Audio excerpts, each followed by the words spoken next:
Guys आप सबका स्वागत है रियल 95 चैनल में। आज फिर हम 10th क्लास का हिंदी का पेपर रियल लेके आए हैं। भोपाल से आया हुआ रियल पेपर छाप लेना। इस पेपर को आपके पेपर में एकदम आएगा विद आंसर के साथ है। देखिए आंसर सब कुछ रखा है यहाँ पर। पेपर और भी पेपर है, तो और पेपर जानने के लिए चैनल को सब्सक्राइब करिए और बेल आइकन को ऑन करके रखिए, ठीक है। तो 10th क्लास का सेट ए देखते हैं, ठीक है, विद आंसर के साथ है इसको, ठीक है। तो सबसे पहले क्वेश्चन नंबर पहला देखते हैं। क्वेश्चन नंबर पहला सही विकल्प का चयन करना है। तो सही विकल्प है आपके कितने, 6 हैं। तो 6 के 6 आंसर हमने यहाँ पे लिख रखे हैं। जैसे कि इसका आप स्क्रीनशॉट ले लीजिए। आंसर हमने लिख रखे जैसे कि प्रयोगवाद का आरंभ माना जाता है, कब से माना जाता है, 1943 से, ठीक है। दूसरा, कृष्ण की संगति में रहकर भी उनके प्रेम से अछूते रहे। कौन अछूते रहे? उद्धव, ठीक है। इसके बाद रसात्मक वाक्य काव्य परिभाषा क्या है इसकी, तो ये आपको बताना है इसकी क्या है इसकी। तो इसका है आचार्य विश्वनाथ की, ठीक है। सूर्य प्रकाश जी ने पत्रिका का संपादन कब किया था, का संपादन किया? स्वयं प्रकाश जी ने पत्रिका का संपादन किया। क्या किया इन्होंने? वसुधा का किया, ठीक है। 5 नंबर का है आपका। 5 और प्रश्न है, जो शब्द क्रिया की विशेषता प्रकट करते हैं उन्हें हम क्या कहते हैं? उन्हें हम क्या कहते हैं? उनको हम कहते हैं क्रिया विशेषण। इसके बाद क्रिया विशेषण के बाद है भोलानाथ और उनके हम चबूतरे के कोने को बना देते हैं। कौन बना देते हैं? नाटक घर, ठीक है। तो ये पहले का आप आंसर का स्क्रीनशॉट ले लीजिए, सही विकल्प है, इसका स्क्रीनशॉट ले सकते हो, ठीक है। इसके बाद हम क्वेश्चन नंबर दूसरे पे चलते हैं। दूसरे में अपना क्या है? दूसरे में रिक्त स्थान, इनका भी आंसर हमने लिख रखा है यहाँ पर, ठीक है। तो पहला क्या है? पहला है राम लक्ष्मण परशुराम संवाद रामचरितमानस के खाली स्थान के लिए। बालकांड, अयोध्याकांड, सुंदरकांड, किसके लिए? बालकांड के लिए। दूसरा, आशय की वृद्धा शारीरिक चेष्टाओं को कहते हैं, क्या कहते हैं? विभाव, अनुभाव, आलम्बन, क्या कहते हैं? अनुभाव कहते हैं, ठीक है। इसके बाद तीसरा, काव्य की शोभा बढ़ाने वाले तत्व को क्या कहते हैं? अलंकार, रस, काव्य गुण, क्या कहते हैं? काव्य की शोभा बढ़ाने वाले को हम क्या कहते हैं? अलंकार कहते हैं, ठीक है। इसके बाद फोर्थ है, बाल गोविंद भगत पाठ की गद्य खाली विद्या के अंतर्गत किसके? रेखाचित्र, स्मरण जीवनी, किसके अंतर्गत आती है? रेखाचित्र के अंतर्गत आती है। किसके अंदर आती है? रेखाचित्र के अंदर, ठीक है।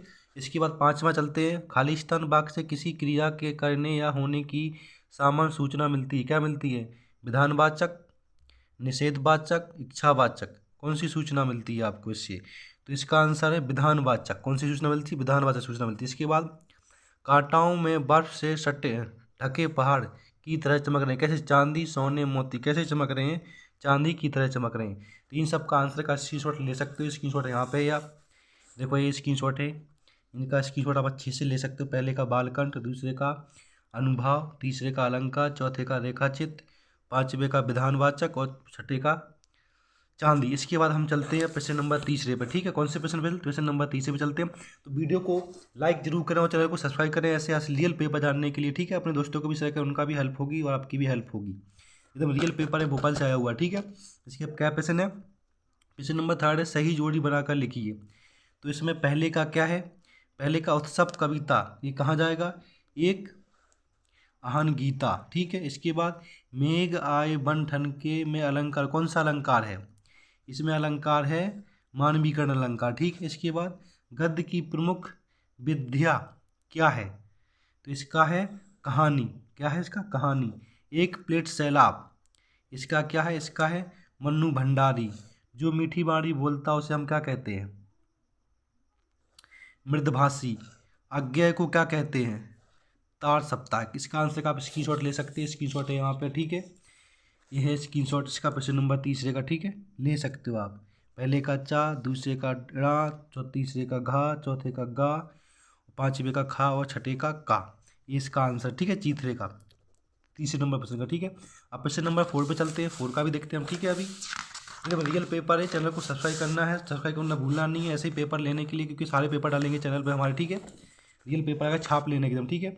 इसके बाद प्रश्न नंबर 4 है कि एक वाक्य में उत्तर लिखिए। क्या लिखना है आपको? एक वाक्य में उत्तर लिखना है, ठीक है। जैसे कि मुख्य गायक की आवाज़ कैसी होती है, ठीक है। क्या होती है? मुख्य गायक की आवाज़ कैसी होती है। तो उसका आंसर आपको यहाँ पे मिलेगा, पूरा पूरा मिलेगा, ठीक है। कैसी होती है मुख्य गायक की आवाज़? कड़क, गिरजदार, ठीक है। इसके बाद दूसरा है, रसों के अंगों के नाम लिखिए। क्या नाम होते हैं? स्थायी भाव, विभाव, अनुभाव, संचारी भाव। ठीक है। इसके बाद मन्नू भंडारी के पिता रसोई को क्या कहते थे? भातिया खाना कहते थे। ठीक है। किस समास में प्रथम पद प्रधान एवं अव्यय होता है? अव्ययभाव समास में। आम के आम गुठलियों के दाम लोकोक्तियों का क्या अर्थ है? एक बार व्यय करने पर 2 बार लाभ पाना। माता का आंचल कहानी के अनुसार में माँ ने भोजनालय के घावों पर क्या लगाया? पिसी हुई हल्दी लगाई। इसका भी आप आंसर लिखा हुआ है, हमने इसका भी आप स्क्रीनशॉट ले सकते हो, ये लिखा हुआ है। ठीक है। इसमें लिखा हुआ है, पहले का है क्या बोलते, कड़कनाथ, गिरजादार, स्थायी भाव, विभाव, अनुभाव, संचारी भाव, भातिया खाना, अव्यय भाव समास, एक बार व्यय करने पर 2 बार लाभ, छठे का पिसी हुई हल्दी। ठीक है। अब हम चलते हैं 5वें नंबर प्रश्न पे। जो 5वां वाला होता है वो सत्य असत्य का होता है, सत्य असत्य कथन होते हैं। 6 नंबर का होता है, पहला क्या है, फसल कविता हमें किसी संस्कृति के करीब से जाती है, इसका क्या है, असत्य है। दोहा और चौपाई माणिक छंद है, सत्य है। ठीक है। इसके बाद तीसरा, बिस्मिल्लाह खां बांसुरी वादन के लिए जाने जाते हैं, सत्य। मानव संस्कृति एक अविभाज्य वस्तु है, असत्य। गंगोत का अर्थ पहाड़ है, असत्य। प्रत्यक्ष अनुभव की उपेक्षा अनुभूति लेखन में मदद करती है, सत्य। इनका भी हमने आंसर लिख रखा आपको यहाँ पे, देखो ये आंसर, इसका स्क्रीनशॉट ले सकते हो अच्छे से। ठीक है, ले लिया। अब प्रश्न नंबर हम चलते हैं 6 पे। इनका हमारे मोबाइल में है, जो हमने मोबाइल में ले रखा मॉडल से स्क्रीनशॉट, वो देख लेना आप। तो इसका क्या लिखा है, प्रयोगवादी, मतलब प्रयोगवादी काव्य की कोई विशेषता लिखी है, रीति काल को। तो इसका है प्रयोगवाद वाला आंसर है, इसका हम आंसर बताते हैं आपको। ठीक है।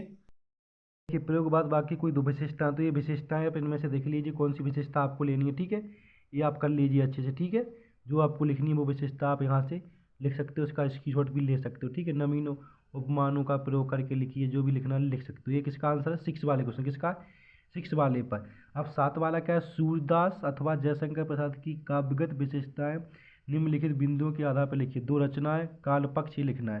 तो ये भी हम देखते हैं, ये भी अपने पास है, इसको भी दिखाते हैं। ठीक है, देखिए सूरदास का 7 नंबर का आंसर है आपका। यहाँ पे क्या बोला इसने, 2 रचनाएं, तो 2 रचनाएं लिख लीजिए आप यहाँ से। जो उनकी रचनाएं क्या है, सूरदास की रचना सूर सागर, सूर संहिता वाली लिख लोगे। इसके बाद उनके भाव पक्ष लिख लेना आपको, कि भाव पक्ष क्या है, और कला पक्ष। भाव पक्ष में भक्तक वर्णम, श्रृंगार वर्णम, भक्ति भावना, प्रगति चित्रण, कला पक्ष में भाषा शैली, ये सब लिख लेंगे आप। ठीक है, ये लिखने के बाद और भी इसके अंदर है अलंकार क्या है। अलंकार करने के बाद इसके बाद आप हम चलेंगे जयशंकर प्रसाद काव्य। ठीक है, तो जयशंकर प्रसाद की आपको इसमें क्या होता है, रचनाएं लिख लेनी है। रचनाएं क्या है, चित्राधर, कानन कुसुम, ये सब लिख लेना। इसके बाद इनका आपको भाव पक्ष लिखना है, प्रेम और सौंदर्य, दर्शनकला, अद्भुत का, कल्पना का प्रयोग, हास्य रस, ये सब लिख लेना। इसके बाद इनका आपको क्या होता है, कला पक्ष लिखना है, इसमें भाषा, अलंकार, योजना, छंद, विधान, ये सब। ये प्रश्न नंबर कौन सा है, ये प्रश्न नंबर आपका 7 है। ठीक है, प्रश्न नंबर 7 है। इसके बाद प्रश्न नंबर 8 है, गोपियों ने उद्धव से योग की शिक्षा कैसे लोगों को देने की बात कही है, अथवा गोपियों के अनुसार राजा का धर्म क्या होना चाहिए। तो ये आपको ऐसा कर लेना आंसर। ठीक है, इसके बाद प्रश्न नंबर 9 पे चलते हैं। प्रश्न नंबर 9 है, स्मृति को पथ बनाने से आदि प्रसाद का तात्पर्य क्या है, या कभी नाजर कर लेना आपको। ठीक है, अच्छे से कर लेना है क्वेश्चन नंबर 9। इसके बाद प्रश्न नंबर 10 पे चलते हैं। 10 वाला क्या है, महाकाव्य की कोई 2 विशेषता लिखनी। क्या लिखनी है, महाकाव्य की कोई 2 विशेषताएं लिख लो। तो महाकाव्य की हम विशेषता आपको बता देते हैं कौन कौन सी लिखनी है। ठीक है, महाकाव्य की कोई 2 विशेषता, तो महाकाव्य की विशेषता यहाँ से लिख लेना कि महाकाव्य किसे कहते हैं, और इनके महाकाव्य के कवियों के नाम लिख लेना, मानस कामयानी, ये सब इसका आंसर। ठीक है, लिख लोगे आप। इसके बाद हम चलते हैं प्रश्न नंबर 11 पे, दोहा छंद की परिभाषा या अतिशयोक्ति अलंकार किसे कहते हैं। तो अतिशयोक्ति अलंकार का आंसर है इसमें है अपने पास। तो अतिशयोक्ति अलंकार का हम आंसर देखते हैं। ठीक है, अतिशयोक्ति अलंकार किसे कहते हैं, तो ये अतिशयोक्ति अलंकार किसे कहते हैं, उसका उदाहरण सहित है। ठीक है, लिख लोगे तो 2 नंबर मिल जाएंगे आपको। ठीक है, इसके बाद 2 नंबर के बाद हम प्रश्न नंबर 12 पे चलते हैं। जीवनी और आत्मकथा में कोई 2 अंतर लिखना है। ठीक है, प्रश्न नंबर 12 है जीवनी, और इसमें 2 अंतर लिखना है। तो जीवनी का है, देखो यहाँ पे जीवनी आत्मकथा और जीवनी में कोई 2 अंतर लिख लो। तो ये जीवनी आत्मकथा में लिख लेना आप। ठीक है, 2 अंतर मिल जाएंगे आपको, इसका स्क्रीनशॉट ले लो अच्छे से आप। ठीक है, ले लिया स्क्रीनशॉट। इसके बाद प्रश्न नंबर 13 पर चलते हैं। 13 वाला है कि स्वयं प्रकाश अथवा राम वृक्ष बैनी साहित्य विशेषताओं बिंदुओं के आधार पर लिखिए। 2 रचना और भाषा शैली लिखनी है, ठीक है इनकी। क्वेश्चन नंबर 14 पे, जिसमें सेनानी ना होते हुए भी चश्मे वाले को लोग कैप्टन क्यों कहे। इसके बाद 14 बार बिस्मिल्लाह खा के शहनाई की मंगल ध्वनि का नायक क्यों कहा गया है। निम्नलिखित वाक्यांश के लिए एक शब्द लिखिए। कम खर्च करने वाला, कंजूस, जिसकी उपमा ना दी जा सके, उपमान, ठीक है। ये सब कर लेना आप इसको, ठीक है। इसके बाद हम चलते प्रश्न नंबर 17 पे। प्रश्न नंबर 17 क्या है अपना? प्रश्न नंबर 17 है, बच्चे द्वारा पिता के प्रति अपने प्रेम को कैसे व्यक्त करें। इसके बाद 8 वाला है, आपको इसमें से पढ़ के इनका आंसर देना है, ठीक है। इसमें निम्नलिखित काव्यांश का संदर्भ प्रसंग सहित लिखिए। लिख लोगे, कर लोगे। इसके बाद 19 वाले पे करना है, निम्नलिखित गद्यांश को संदर्भ प्रसंग सहित व्याख्या करनी। इसी को लिख के आपको लिखना है, तो बहुत ईजी है, आप इसको देख के कर सकते हो। अब हम जो चलते हैं मेन क्वेश्चनों पे चलते हैं। 4 नंबर के अपने ये कौन कौन से हैं? 22 वाला, परीक्षा काल में ध्वनि विस्तार केंद्र के लिए लगने वाले जिलाधिकारी को आवेदन पत्र। और इसके बाद 23 वाला है, पर्यावरण प्रदूषण कार्य में विद्यमान। ये सब कर लेना है। इन सब का दोनों का आंसर हम बताते हैं आपको अभी यहीं पर, ठीक है। तुरंत बताते हैं इसका आंसर, ठीक है। देखिए 22 वाले प्रश्न का उत्तर यहाँ पे लिख रखा है, देखो। परीक्षा काल में ध्वनि विस्तार यंत्रों के बजने पर रोक लगने हेतु जिलाधिकारी महोदय को एक पत्र लिखिए। वही प्रश्न यहाँ पे भी 22 वाला, परीक्षा काल में ध्वनि विस्तार यंत्र, तो इसका आंसर ये लिख रखा है। इसका आप स्क्रीनशॉट ले लीजिए अच्छे से, ठीक है। इसको आपको लिखना है, 4 नंबर का है, ठीक है। ये लिख लिया, उत्तर ले लिया स्क्रीनशॉट ले लीजिए आप अच्छे से। इसके बाद प्रश्न नंबर 22 पे चलते हैं। अब 22 में हम देखते हैं कि कौन सा हमें करना है, ठीक है। अभी हम देखते हैं पर्यावरण प्रदूषण कारण स्वयं निस्तारण करना, ठीक है। पर्यावरण वाले पे देखते करते हैं। जल ही जीवन है, जल ही जीवन के ऊपर हम निबंध लिखते हैं। ये लिखा है जल ही जीवन है, तो प्रस्तावना लिख लेना आपको। जल के विभिन्न कार्य लिख लेना, जल के प्रमुख स्रोत लिख लेना, उपांश लिख लेना, ठीक है। इसके बाद ये हो जाएगा आपका, ठीक है। इतना 4 नंबर का आपका जल ही जीवन वाला हो जाएगा। प्रश्न नंबर कौन सा है?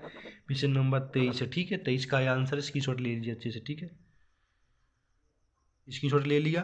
तो ऐसे ही रियल पेपर जानने के लिए वीडियो को लाइक और चैनल को सब्सक्राइब करना ना भूलें, और बेल आइकन जो भी दबाएं कि वीडियो डलेगा आपको तुरंत के पास पहुंच जाएगा, एकदम फ्री, कोई पैसा नहीं है, ठीक है। धन्यवाद।